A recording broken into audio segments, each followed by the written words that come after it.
దుర్మార్గమని BJP MLC Anji Reddy అన్నారు. Pending లో ఉన్న డిఏలు వెంటనే చెల్లించాలని, రిటైర్డ్ అయిన ఉద్యోగులకు రావాల్సిన బెనిఫిట్స్ వెంటనే మంజూరు చేయాలని డిమాండ్ చేశారు.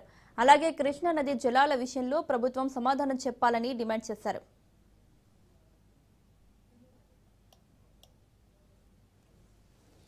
ఎవరైతే గవర్నమెంట్ ఎంప్లాయీస్ ఉన్నారో డిఏ విషయంలో అయినా ఇంతవరకు డిఎల్ పెండింగ్ ఉన్నాయి, అది ఇంతవరకు రిలీజ్ చేయకపోవడం, అదేవిధంగా పిఆర్సీ విషయంలో రిలీజ్ చేయకపోవడం, ఎవరైతే రిటైర్డ్ అయినారో రిటైర్మెంట్ బెనిఫిట్స్ ఇంతవరకు ఇవ్వకపోవడం అంత దారుణంగా ఉంది.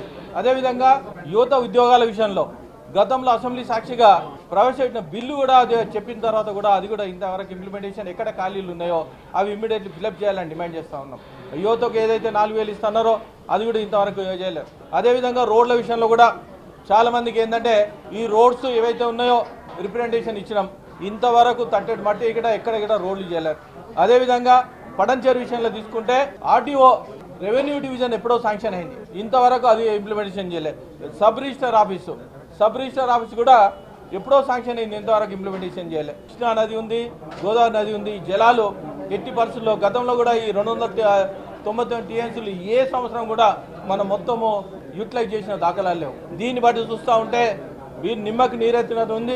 ఎట్టి పరిస్థితుల్లో ఇవి చేయాలని భారతీయ జనతా పార్టీ తరఫున డిమాండ్ చేస్తాం. ఎవరైతే గవర్నమెంట్ ఎంప్లాయీస్ ఉన్నారో డిఏ విషయం